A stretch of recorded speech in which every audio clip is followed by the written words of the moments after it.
All right, I'll call the meeting to order at 8:30 and ask Cindy to read the statement of compliance with the Open Public Meetings Act. This meeting is being held in compliance with the Open Public Meetings Act, with notice provided to the Trenton Times and the Hunterdon County Democrat. The meeting notice was posted to the city's website and was on the bulletin board at City Hall. The meeting agenda provides for items known at the time of publication and is subject to change. This meeting is being recorded and streamed live using the Zoom meeting platform. Roll call. Yes, please. Brian Kelly, I'm here. Paul Poole, Here. Paul Stevens, Here. Julia Taylor, not yet. David Meno, Here. Sean Goodwin, Here. Andrew Noah. Here. Okay, and Michelle Harris and Councilman Lyde had prior commitments and could not make it. Elaine Clisham is here, and I don't think that Kelly. Yeah, Kelly's not here. I told her she. So that's that. $165. All right, welcome everybody. Good morning. Morning. Let's please rise for pledge of allegiance. Pledge allegiance to the flag of the United States of America and to the republic for which it stands, one nation, under God, indivisible, with liberty and justice for all. Please be seated.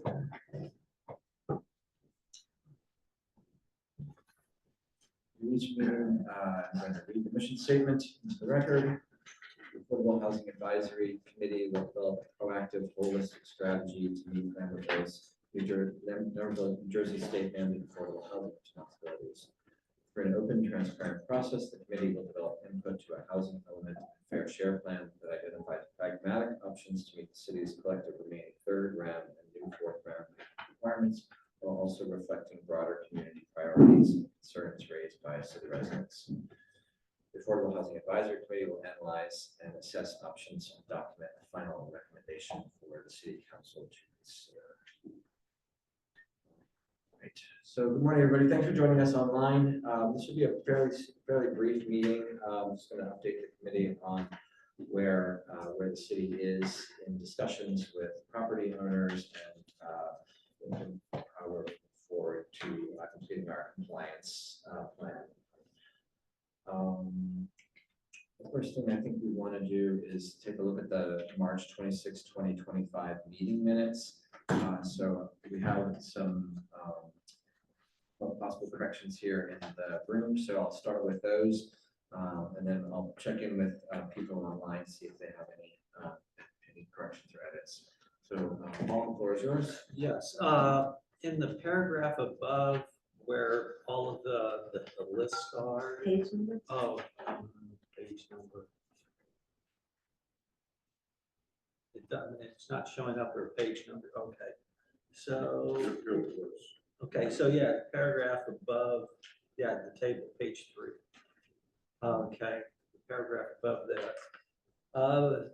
Discussing the vacant land analysis in 2018, they looked at the surround context. I think it's surrounding context. Okay, but that's just the more the more important thing is that they used 14.25 units per acre. X number of developable acreage is not constrained. Is that supposed to be a multiplied by the number? I think times multiplied. That's what I'm saying. Okay. All right. We'll change that to times. Yeah, and then on the first priority one, it has 25 total units at 205 set aside, 20% set aside. I believe is what it should be. So let me just explain this to you. When you take a Word document and you convert it to a Google, it sometimes will change your percentages. Yep. Okay. Yeah, I mean, that's how I figured it out. It's Yep. like, okay, that's the 5 key. Yes. Okay, And that was it. that was it. Perfect. Okay. But it did confuse me for a while. I can understand that, so thank you for that. Anybody online have any questions or corrections with the minutes? Nope. Myself, there we go. Yes, I do, if you don't mind, in that same table. Wait, let me get it in front of me. Acreage equals 1.75 in the flood zone, and that brings it down to 1.77 acres, so the math was confusing to me there. Should those numbers be reversed, 177 to, or no? Yeah, and unfortunately, I don't have the spreadsheet up in front of me, but it sounds like that's right, because it's a very small area that's in the flood zone. Oh, Okay, so I thought there was like 3.5 total, and that's Yeah. why I brought it down. So Uh, good Elaine, catch, yeah. Elaine, you have in the spreadsheet, 1.78 gross acreage Okay, and a net And- developable at 1.77. there you go. So can we make that change to reflect that, please?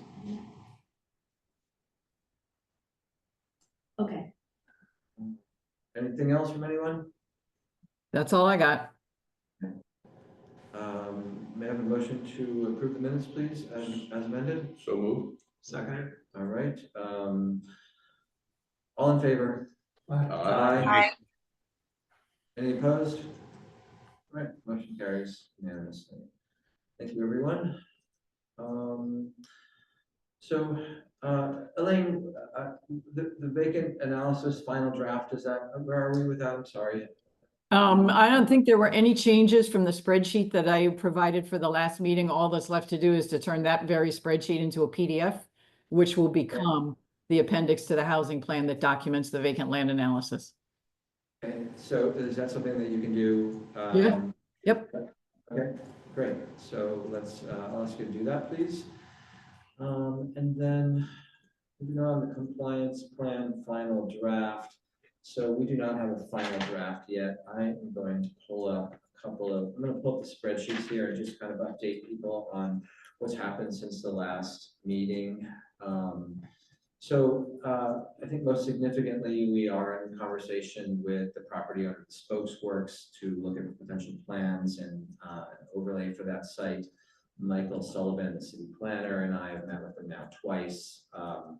I am going to be taking a proposed plan to the city council in closed session on Thursday evening for the council to review. Following review of that, the council is comfortable with that. We will bring that into the public at some point. I don't know if it will be at the same meeting. I'm not sure what the procedure is, but that will be discussed fairly soon. And that's really all. I'm sorry, Mayor. It's hard to hear today on Zoom for some reason. Did you say you're taking the draft plan, the draft affordable housing plan, or something else? Or something else, the spokeswork. So we've been meeting with let me know, is that better, Julia? That is way better. Thank you.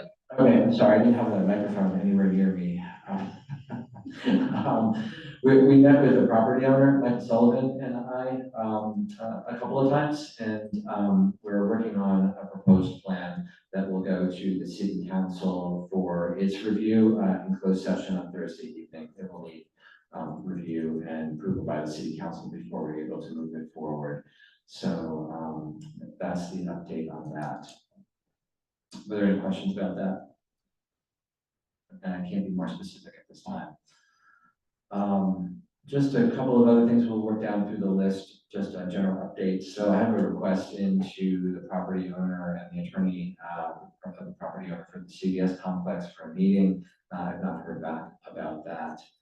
Likewise, let's see, so no update on the Clausen farm, nothing on the Wells Fargo Bank, no changes to the Rego auction. Belpres, I've not reached out to the property owner there. That's something I need to be doing. Village apartments, I have reached out to the property owners, and I will do that again this week. There are some conversations happening internally with the property owner and a potential partner on that site. I can't be more specific than that because I don't know anything more than that. But I'll be following up with them this week, and we'll hope to have an update on that the next time we meet. And then we go to the main list of other things I want to note.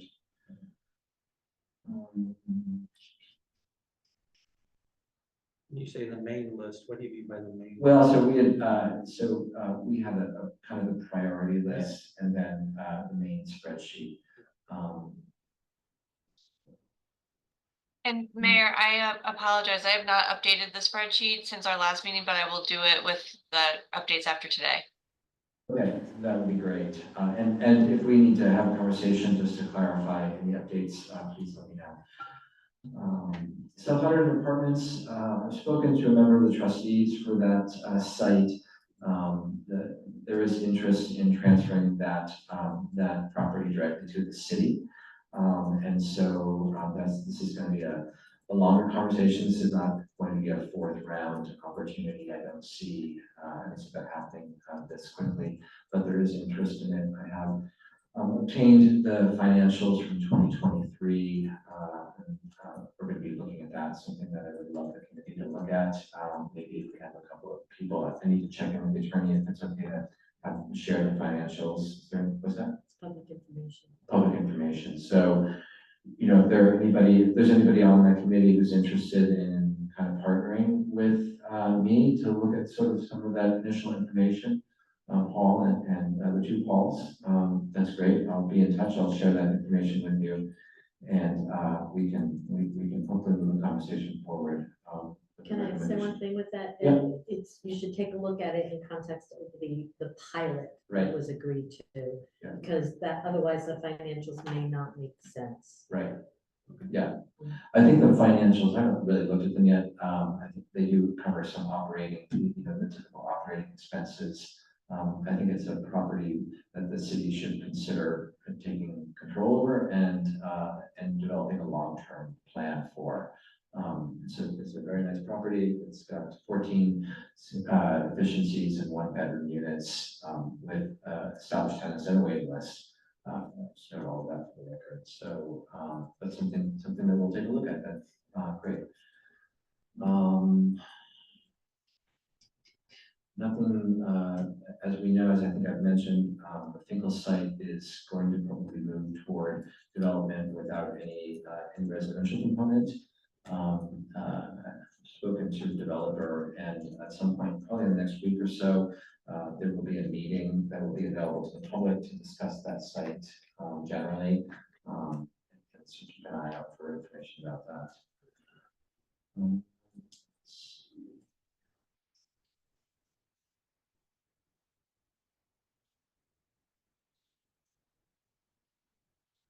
I have not met with Father Robert from the church yet. I have a message into his office to set up a meeting when I get back from vacation on the 29th. So I will follow up with everybody when that happens.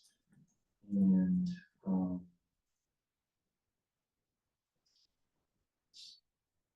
question came up about South Union Street recently in the context of affordable housing. And I don't know if this is on the spreadsheet. It's 15, 17, and 19 South Union. I think we added them, Did we? but I think Julia, do you have, I'm not seeing it here, maybe I'm just overlooking it. Oh yeah, no, so that's right. So it's 19 South Union Street was something that was added to the spreadsheet. I found out, these buildings have been vacant for a long time. We sent the property owners a letter to register, to ask them to register the properties vacant, according to as required by our ordinance. And we've heard since that letter that those buildings that are going on the market. Yes, yeah, those will be going on the market in the near future. So I don't know whether that those are realistic opportunity for affordable housing at this point, given that they're kind of going on the market. What about 42 Swan Street? 42 Swan Street is that building has received permission to be torn down, and there is a plan, I think that was approved. It was approved by the planning board. I was not part of that because Michael Burns, the city architect, I accused myself. So that there is a project, an approved project for that site. 7 months ago, 4 months ago. I think that's everything that I have. Oh, Yeah. while we're on the spreadsheet, I had a question. actually about, yeah, the Clausen farm. Mhm. It has the total acreage is 4.8, and then for constrained, it comes down to, I'm sorry, 8.48, yeah. And Yeah. it comes down to 8.09. But in reality, the acreage is more constrained than that because of the grant for the park. There's only 2.5, 2.4 acres that is viable for development. I'm just thinking we ought to make note of that. And then my other question was going to be on this property. Can I address that? Oh, first? sure, yeah. So, the property it's not been deed restricted yet, so I don't know if we need to keep it in. I don't know that we can assume that it's not, the net developable would be, I think to your point, the area within the exclusion area. Right. But since it's not deed restricted, I would imagine. Elaine, you have a point of view on that? Yeah, I believe that's correct. Until it is actually subdivided and the deed restriction imposed, it does show up as developable. We should just make a comment in the spreadsheet, that's Right. all then. Yeah. In the comment part about that reality, we're gonna deed restrict part of it. Julie, is that something that you could do for us, please? Just make a note that pending deed restriction. Sorry, it's hard to hear the details again. There's an issue. Maybe Elaine and I could follow up later. There's a specific number issue. Yeah, it's just a note, just for clarity. I can send you an email. Okay. So then the other question I had about that is that Habitat for Humanity is going to be using building 5 potentially. 6. So 6, okay. Does that, what sort of density, is there available space then still in the, Exception area. in the exception area for more potential affordable housing? I'm going to say no. It's not even up to the 6 acres, it's 2.45 acres. You have the house, you have 4 barns that are all in that exception area. The exception area is a very tight perimeter around buildings without, potentially removing barns. I don't see, and we also have to provide parking. So there will probably be, we're proposing a small parking lot where the greenhouse is. There'll be a community garden, so we'll need access to the park, small parking area. I don't think that the exception area can withstand, as it is, 6 houses are, it's fairly tight building envelope. Yeah, I just hadn't seen a plan, that's why I was. Yeah, there is no plan. Okay, Yeah, or conceptual plan. well, so, I don't know that it's been, We also have that conservation easement, right. which off the top of my head, I don't remember where exactly it is on the property, but we have that. And we've been in discussion with that. And they have offered either a cul-de-sac or maybe another way of handling parking, but all of that eats into space, and then the utilities. Yeah, so, yeah, I don't know if we've, was the plan overlay on anything? Did we put it, was it been in a public meeting yet? I don't remember. I know, Yeah. I went through all the minutes. Yeah, well, we probably won't release it until we sign the MOU. So the Habitat for Humanity is drafting a memorandum of understanding. I just touched base with them this past week. They're working on it. They're eager to get it to us and get it signed, or whatever we need to do to get it signed before, I think, June 1st. They want to apply for funding mechanisms, and there's there's a deadline there. Yeah. So stay tuned on that, working on it. Thank you. Sure. Any other questions from anybody on the committee about any particular properties or anything that you think you need to know?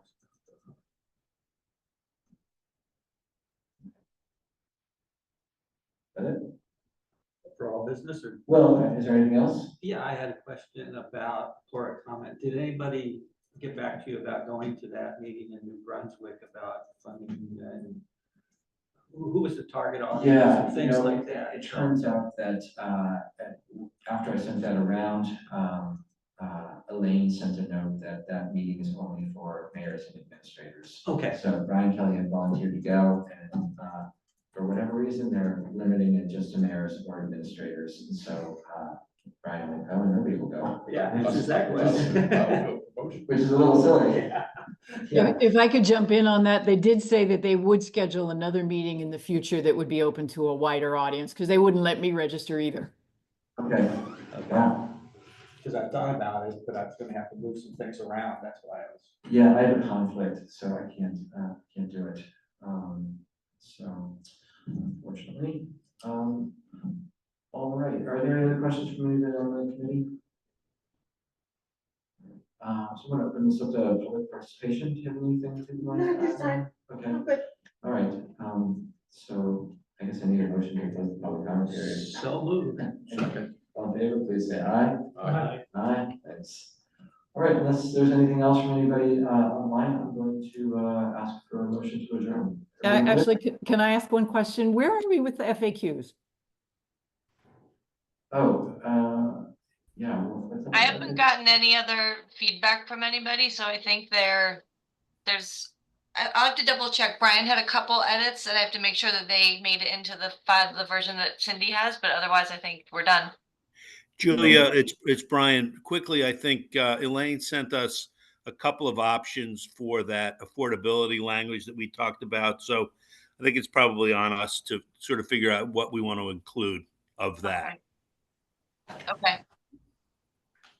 All right, so we'll come back to that next time. Sounds like. Okay, anything else? Move for adjournment. All right, all in favor of adjournment, please say aye. Aye. Aye. Aye. Thank you very much. Thank you very much, everyone, for joining us today. Appreciate everybody coming out. Thank you online and in person. Have a good day. Bye-bye.